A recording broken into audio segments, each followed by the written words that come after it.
আসসালামু আলাইকুম রহমতুল্লাহি ওবরকাতুহু।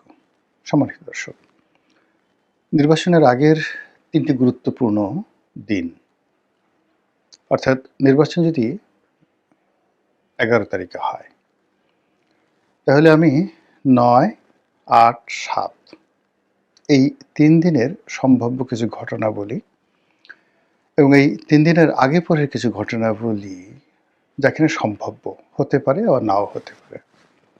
আর এগুলো হলে কী হবে কিংবা না হলে কী হবে, এই বিষয়গুলো নিয়ে আমি আমার নিজস্ব চিন্তা চেতনা থেকে যেটি ভালো মনে হয় সেটি আপনাদের নিকট উপস্থাপন করব। প্রথমত, নির্বাচন যদি ১১ তারিখে হয়, তাহলে আমি কেন ৯ তারিখকে টার্গেট করলাম? আবার আমি এই ভিডিওটি করছি ৫ তারিখে। ৫ তারিখের বাদ দিয়ে ৬ তারিখকে বাদ দিয়ে আমি ৭ তারিখের কেন ঘটনাপুঞ্জি আপনাদের সামনে তুলে ধরার চেষ্টা করছি। এর কারণ হলো যে আমি ভিডিও করছি ৫ তারিখে, ৬ তারিখে শুক্রবার, সরকারি বন্ধের দিন। আমাদের দেশে শুক্রবারে কেয়ামত হয় বা কেয়ামত হবে। এছাড়া সাধারণত বাংলাদেশে শুক্রবারে বড় কোনো ঘটনা ঘটে না। শনিবারে ৭ তারিখ, রোববারে ৮ তারিখ, আর সোমবারে ৯ তারিখ, মঙ্গলবারে ১০ তারিখ, বুধবারে ১১ তারিখ। বুধবারে আপনাদের হলো ইলেকশন। তো বুধবারের আগে হলো মঙ্গলবার, তার আগে সোমবার। কোন ৩টি দিন নিয়ে আপনাদের সঙ্গে আলোচনা করব? শনিবার, রবিবার, সোমবার। এখানে ৩ দিন ৩ রাত, মূলত ৭২ ঘন্টা। এই ৭২ ঘন্টাকে আমার কাছে মনে হচ্ছে দম বন্ধ করা একটি ঘটনা। কী ঘটতে পারে, কেন ঘটতে পারে সে বিষয়গুলো বলবো। তার আগে প্রকৃতির কিছু লীলাখেলা বা ইতিহাসের কিছু লীলাখেলা আপনাদেরকে বলি। যখন দেখবেন যে বড় কোনো দুর্ঘটনা ঘটে কিংবা প্রকৃতিতে বড় কোনো পরিবর্তন আসে কিংবা কালবৈশাখী আসবে, ঘূর্ণিঝড় আসবে, সুনামি আসবে, তার আগে নির্দিষ্ট পরিমাণ আগে কতগুলো লক্ষণ প্রকৃতিতে ফুটে ওঠে এবং সেই লক্ষণগুলো আপনারা কম বেশি সবাই জানেন। আপনার সুনামির আগে, কালবৈশাখীর আগে প্রকৃতি অনেকটা নিস্তব্ধ হয়ে যায়, বাতাস প্রবাহিত হওয়া বন্ধ হয়ে যায়। তারপর চারিদিক থেকে কেমন যেন একটা শি শি শি শি, মানে অকারণ আওয়াজ আপনি দেখতে পাবেন বড় কোনো দুর্ঘটনার আগে। তো সেই দিক থেকে যদি ১১ তারিখে খুব ভালো একটি নির্বাচন হয়, আপনি চারিদিকে একটা মুখরিত অবস্থা দেখতে পাবেন, গুনগুন গুনগুন আওয়াজ, প্রকৃতিতে একটি সঙ্গীত, এবং এই সঙ্গীতটা বাজতে থাকবে এই শনিবার থেকে, শনি, রবি, সোমবার, এবং সেই সঙ্গীত কেউ থামাতে পারবে না।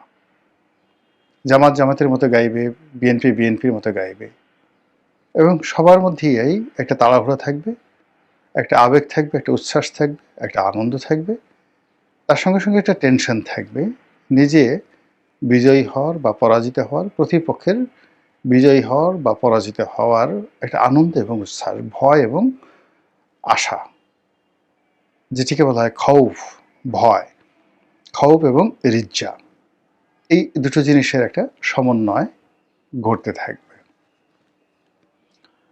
আর যদি ধরুন নির্বাচনে কোনো অশনি সংকেত থাকে, আপনি দেখবেন যে শনিবার থেকেই সব কিছু নীরব হয়ে গেছে, কোথাও কোনো গুনগুনানি নেই, মানুষ খুব সতর্কভাবে পা দিচ্ছে, আর রাস্তাঘাটে চলাফেরা ভীষণ রকম কমে গেছে।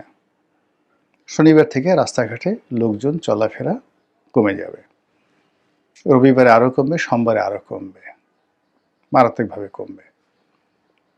এরপরে আপনি দেখতে পাবেন যে আইনশৃঙ্খলা রক্ষাকারী বাহিনী তাদের টহল মারাত্মকভাবে বাড়বে।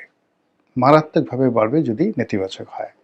আর যদি ইতিবাচক হয় তাহলে আপনি আইনশৃঙ্খলা রক্ষাকারী বাহিনী তাদের উপস্থিতি থাকবে কিন্তু আপনি টের পাবেন না। আপনার কাছে এটা দৃশ্যমান হবে না। এর কারণ হলো লোকের লোকারণ্য থাকবে। তো বহু সংখ্যক লোকের মধ্যে দৌড়াদৌড়ি, ছুটোছুটি, ঝাপাঝাপির মধ্যে, আনন্দের মধ্যে, গুঞ্জনের মধ্যে মিলিটারি গাড়ি কটা এলো, পুলিশি গাড়ি কটা গেল, আনসার কী করলো, ভিডিপি কী করলো, এগুলো নিয়ে আপনার চিন্তা করার কোনো সময় থাকবে না।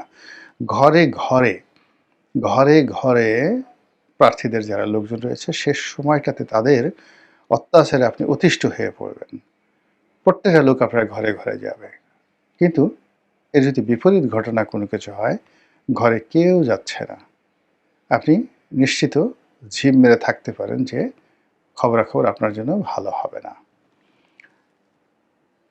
অন্য একটা বিষয় রয়েছে, সেই বিষয়টা হলো এই পৃথিবীতে মানুষের মুখ দিয়ে যা বের হয় প্রকৃতি তাই ঘটিয়ে দেয়। কখনো এমন কোনো ঘটনা ঘটেনি যে ঘটনা ঘটার পর সকল মানুষ আশ্চর্য হয়ে গেছে।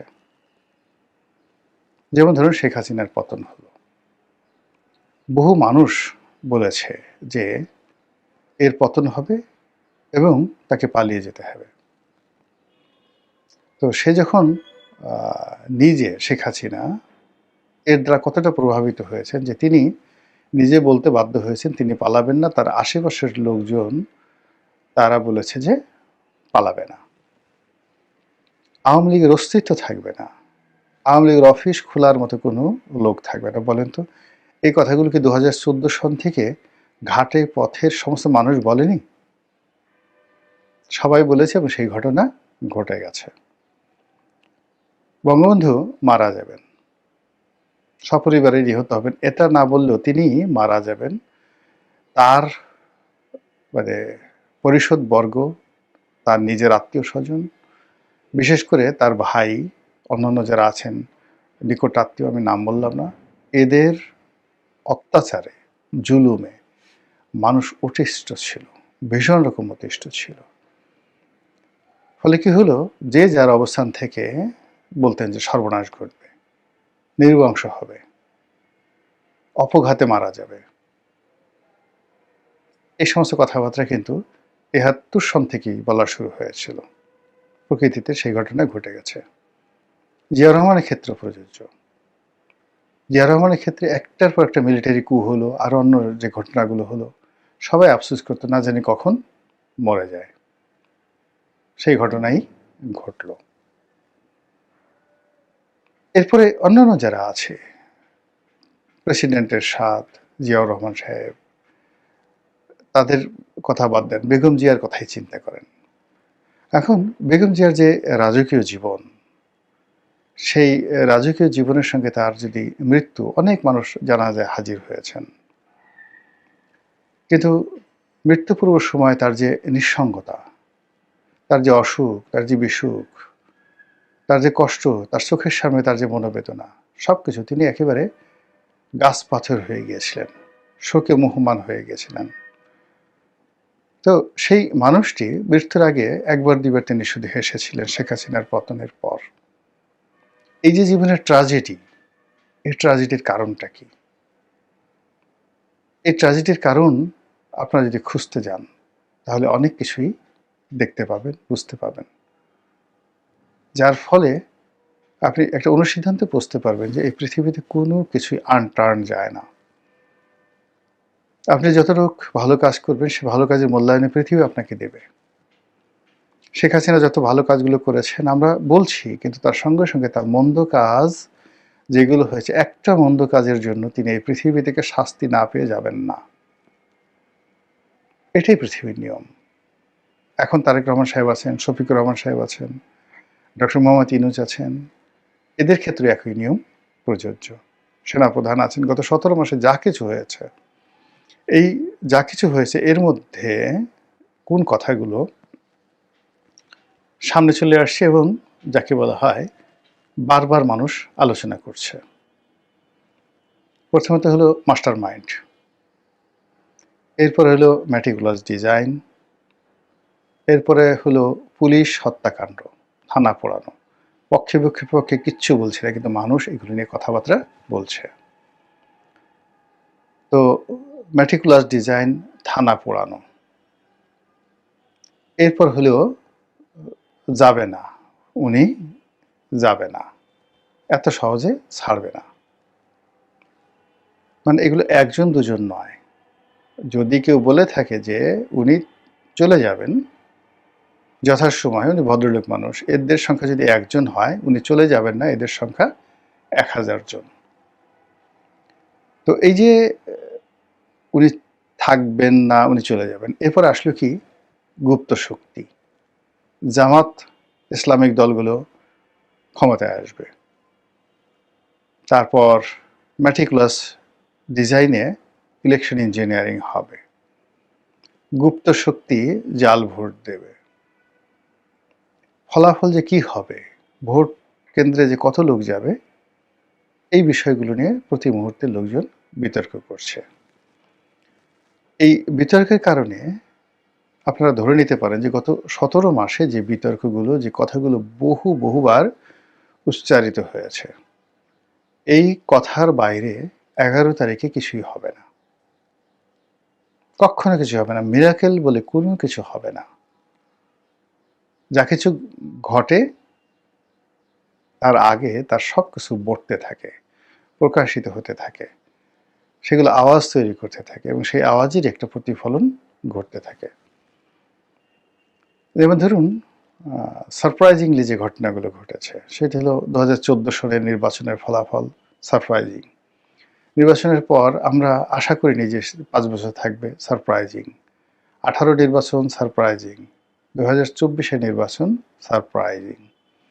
তো সেক্ষেত্রে যে নির্বাচনটি, সেই নির্বাচনটি আমাদের যে কথাবার্তা, সমাজের যা কিছু চলছে সেই নিয়ম অনুযায়ী নির্বাচনটি যদি হয়, সেটি হবে না, এটি হবে একটি সারপ্রাইজিং নির্বাচন, এক। আর আমরা যদি সারপ্রাইজিং মানে ম্যাজিক্যাল, থান্ডারিং, তারপরে যাকে বলা হয় অ্যাস্ট্রোনাস্টিং, এরপরে আরও অনেক কিছু ইংরেজি শব্দ আপনি যদি যুক্ত করেন, বাংলাতে আপনি যদি সেগুলো বলেন, তাহলে যে যা দেখলে আপনি কিংকর্তব্য বিমূঢ় হয়ে যাবেন, থান্ডার্ড হয়ে যাবেন, বজ্রাহত হয়ে যাবেন, তারপরে আপনি যাকে বলে এখন বেকুব হয়ে যাবেন, তারপরে আপনি যাকে বলা হয় এটা কি করে হলো আফসোস করবেন। এই ধরনের নানা বাংলা শব্দ হতে পারে নির্বাচনের যে ফলাফল ইত্যাদি সব কিছু নিয়ে। কিন্তু নির্বাচনের আগে এবং পরে যে ঘটনাগুলো ঘটবে, চূড়ান্তভাবে যে ঘটনাগুলো ঘটবে, যেটি একটি অধ্যায়ের সমাপ্তি ঘটবে এবং একটা নতুন এরা তৈরি করবে। সমাপ্তি ঘটবে হলো যে ধরুন ডক্টর মোহাম্মদ ইউনূসের রাজত্বের সমাপ্তি ঘটবে, আর যারা ক্ষমতায় আসবে তাদের একটা নতুন এরা তৈরি হবে। এটা অবশ্যই হবে এই যে গত 17 মাসে যে ন্যারেটিভগুলো তৈরি হয়েছে, সেই ন্যারেটিভের ভিত্তিতে। আর এই যে ন্যারেটিভগুলো, যেগুলোর ভিত্তিতে একটা নতুন এরা তৈরি হবে এবং একটা গ্রুপ ক্ষমতা থেকে চলে যাবে আর একটা গ্রুপ আসবে। এদের এই সমস্ত রসায়নগুলো, কাটাকাটিগুলো, গুতোগুতিগুলো, এদের যে পর্দার আড়ালের সমস্ত খেলাধুলাগুলো, যা কিছু সম্ভব সব কিছু এই 3 দিনে, মানে শনিবার 7 তারিখ, 8 তারিখ, 9 তারিখ, রবিবার, সোমবার, এই 3 দিনের মধ্যে এই জিনিসগুলো অবশ্যই ঘটবে। যেটা বললাম, যদি ইতিবাচক কোনো কিছু ঘটে তাহলে এক ধরনের ফলাফল, আর নেতিবাচক যখন ঘটবে তখন ওই সিমটমগুলো আপনি দেখতে পারবেন, যে আগের সময় বলছি বেশ কিছুক্ষণ আগে। মহান আল্লাহ সকল দুর্ভোগ দুর্দশা থেকে, অজানা আশঙ্কা থেকে, ভয় এবং ভীতি থেকে, এবং এই পৃথিবীর অনিষ্ট থেকে, অশরীরী আত্মাদের অনিষ্ট থেকে, শয়তানের অনিষ্ট থেকে, এবং নফসের অনিষ্ট থেকে, এবং মহান আল্লাহর ক্রোধ থেকে আমাদের সবাইকে, আমাকে সহ, আমার পরিবার সহ আপনাদের সবাইকে রক্ষা করুন, হেফাজত করুন। আসসালামু আলাইকুম রহমতুল্লাহি ওয়া বারাকাতুহু।